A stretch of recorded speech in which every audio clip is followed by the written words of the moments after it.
డబ్బు, అనారోగ్యం, ఉద్యోగం, వ్యాపారం, అప్పులతో బాధపడుతున్నారా? మీకోసమే మేనిఫెస్టింగ్ మిరాకిల్స్ ప్రోగ్రామ్.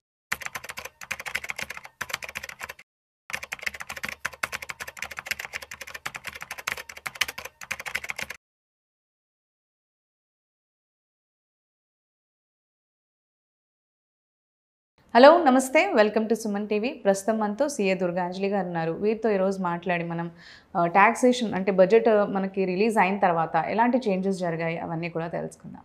హలో అండి, నమస్తే. నమస్తే అండి. ఇప్పుడు చేంజెస్ చాలా జరిగాయి కదా, అది మనకంటే మిడిల్ క్లాస్ వాళ్ళకిను బిజినెస్ చేసుకునే వాళ్ళకి కూడా చాలా హెల్ప్ఫుల్గా రిలీజ్ అయింది ఈసారి అని అంటూ ఉన్నారు. అయితే ఇలాంటి టైంలో ఇప్పుడు మనకు కొన్నిసార్లు ఏంటంటే రెంటల్ ఇన్కమ్స్ కానీ లేదంటే మనకి హౌస్ ప్రాపర్టీస్ మీద కానీ ఏం చేంజెస్ జరిగాయి, వీటి గురించి ఈరోజు మాతో చెప్తారు. రియల్ ఎస్టేట్ మీద ఈ టాక్సేషన్ ఇంపాక్ట్ అనేది యాక్చువల్గా ఈసారి మంచి చేంజే వచ్చిందండి. ఓకే. రియల్ ఎస్టేట్ యూజువల్గా ఇదివరకు ఏంటి అంటే మనకి before budget more than one house అంటే ఒక హౌస్ ఉందనుకోండి, మనకి హౌస్ ఓనర్ దానికి మాత్రమే tax free. More than one house అంటే 2 houses ఉన్నాయి అనుకోండి, ఈవెన్ ఆ హౌస్ రెంట్కి ఇచ్చినా ఇవ్వకపోయినా కూడా బేస్డ్ ఆన్ ఈ ప్రాపర్టీ ట్యాక్స్ బేస్ చేసుకుని యాన్యువల్ వాల్యూ డిసైడ్ చేసి నోషనల్ రెంట్ క్యాలిక్యులేట్ చేసి కట్టాల్సిందే income tax, income from house property అని చెప్పి ప్రొవిజన్ ఉండేది బిఫోర్ బడ్జెట్.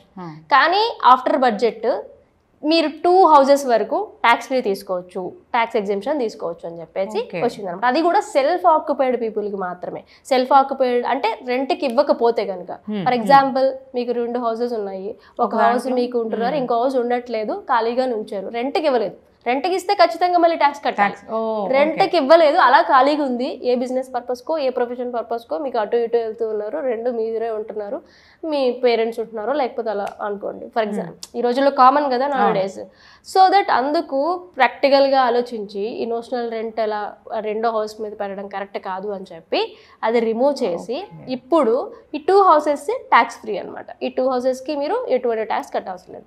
కానీ 2 houses కంటే ఎక్కువ ఉంటే 3rd house మీద మళ్ళీ కాన్సెప్ట్ అప్లై అవుతుంది. మళ్ళీ దాని యాన్యువల్ వాల్యూ తెలుసుకొని యాన్యువల్ వాల్యూ క్యాలిక్యులేట్ చేసి నోషనల్ రెంట్ అంటే మీకు వచ్చినా రాకపోయినా, రెంట్కి ఇచ్చినా ఇవ్వకపోయినా, మీరు ఖాళీగా ఉంచుకున్నా లేకపోయినా కూడా నోషనల్ రెంట్ అని చెప్పి దాని మీద ఇన్కమ్ ట్యాక్స్ రిటర్న్ మీరు ఫిల్ చేసి దాని మీద ట్యాక్స్ కట్టాల్సి ఉంటుంది అనమాట.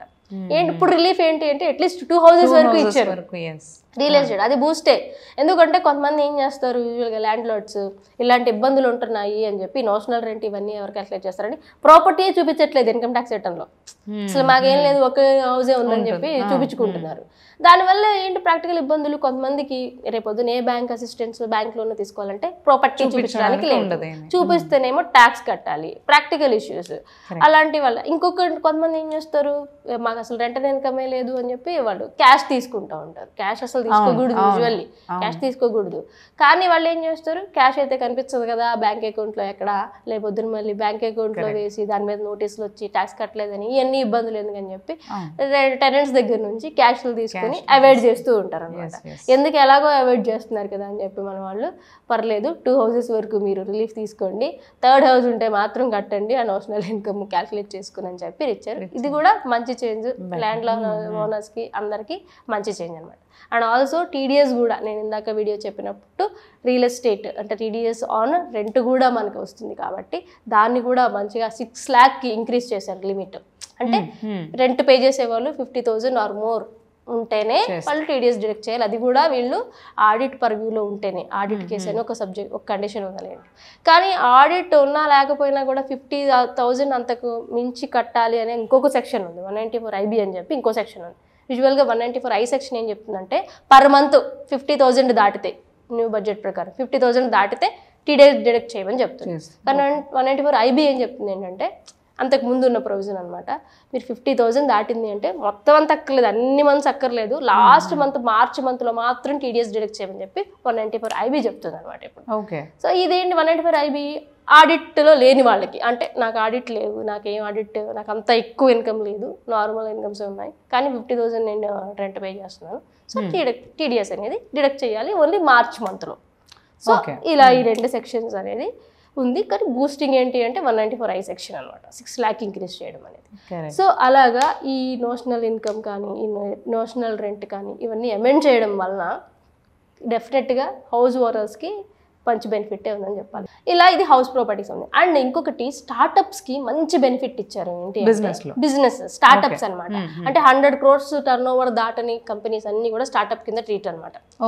1st April 2016 నుంచి ఏ అయితే కంపెనీస్ ఇన్కార్పొరేట్ అవుతున్నాయో వాళ్ళకి 3 years అంటే 10 years లో ఏదైనా 3 years 10 years లో ఏదైనా 3 years బిజినెస్ ప్రాఫిట్స్ అన్ని డిడక్షన్ కింద తీసుకోవచ్చు. అంటే ట్యాక్స్ పడదు, నాకు ఎంత బిజినెస్ ప్రాఫిట్ ఉన్నా కూడా ట్యాక్స్ పడదు అనమాట. ఓన్లీ 3 yearsకి. అది నేను ఏ 3 years అయినా సరే తీసుకోవచ్చు నేను. అయితే ఇప్పుడు 2025 వరకు ఇన్కార్పొరేట్ అయిన మాత్రమే అంతకుముందు నోటిఫై చేశారు. ఇప్పుడు ఆ పీరియడ్ని ఎక్స్టెండ్ చేశారు. అంటే 2030 వరకు కూడా నేను ఒకవేళ స్టార్టప్ కంపెనీ స్టార్ట్ చేస్తే హ్యాపీగా 3 years బిజినెస్ ప్రాఫిట్స్ నేను ఎంజాయ్ చేయొచ్చు వితౌట్ ఎనీ పేయింగ్ ట్యాక్స్ అనమాట. సెక్షన్ 80 IAC అని చెప్పి ఈ సెక్షన్ ఒకటి ఉంది. చాలా యూస్ఫుల్ సెక్షను. దీనికోసం ఏం చేయాలంటే స్టార్టప్ ఇండియాలో రిజిస్టర్ అవ్వాలి. మన టర్న్ ఓవర్ 100 crores దాటకూడదు. అంటే దాటకుండా ఉంటుంటేనే మనకు ఆ బెనిఫిట్ అనేది ఉంటుంది. ఏదైనా 3 years హ్యాపీగా ఎంజాయ్ చేసుకోవచ్చు. కొంచెం స్టార్టప్ వాళ్ళకి బూస్టప్ అనమాట. మేము ప్రశాంతంగా ట్యాక్స్ కట్టకుండా మనం చేసుకోవచ్చు అని చెప్పి. ఈ 2016 నుంచి 2030 వరకు ఇన్కార్పొరేట్ అయిన కంపెనీస్కి మాత్రమే ఇది వర్తిస్తుంది అనమాట. అండ్ చారిటబుల్ ట్రస్ట్ విషయంలో కూడా మేజర్ చేంజెస్ వచ్చాయండి. చాలా యూస్ఫుల్ చేంజెస్. యూజువల్లీ కొంతమంది ఏంటంటే చారిటబుల్ ట్రస్ట్ స్టార్ట్ చేస్తారు, కొంత కమెంట్స్ చేయడానికి కానీ యాక్టివిటీస్ చేయడానికి వాళ్ళకి టైం పడుతుంది. ఆ టైం పడుతుంది కదా అని చెప్పి క్యాన్సిల్ చేసేస్తారు. అదేంటంటే కొంచెం హార్ష్ మూవ్ అనమాట. చారిటబుల్ ట్రస్ట్ అంటేనే ఎవరికైనా సర్వ్ చేద్దామనే ఇంటితో చేస్తారు. అవన్నీ మనకి పీపుల్కి ఎవరైతే చేద్దాం అనుకున్న వాళ్ళకి అన్నీ చేయాలి కదా. వాళ్ళు డొనేషన్స్ తెచ్చుకోవాలి, యాక్టివిటీస్ చేయాలి. కానీ విత్ ఇన్ ద టైం లిమిట్లో చేయకపోతే రిజిస్ట్రేషన్ క్యాన్సిల్ చేయడం అనేది కరెక్ట్ కాదు అని చెప్పి రిలీజ్ అయ్యి వాళ్ళే ఈ పీరియడ్ని ఎక్స్టెండ్ చేశారనమాట. అంతకుముందు 5 years ఆఫ్ వ్యాలిడిటీ ఉండేది ట్రస్ట్ రిజిస్ట్రేషన్ స్టేటస్. ఇప్పుడు దాన్ని 10 years చేశారనమాట. 10 years చేశారు. 10 years వరకు హ్యాపీగా వాళ్ళు అండ్ ఇంకోటి ఏంటి, వాళ్ళకి 5 crores ఇన్కమ్ ఉంటే తప్ప 5 crores ఇన్కమ్ బిలో ఉంటేనే ఈ 10 years వ్యాలిడిటీ అనేది ఉంటుంది అనమాట. అండ్ ఇలా వ్యాలిడిటీ అని.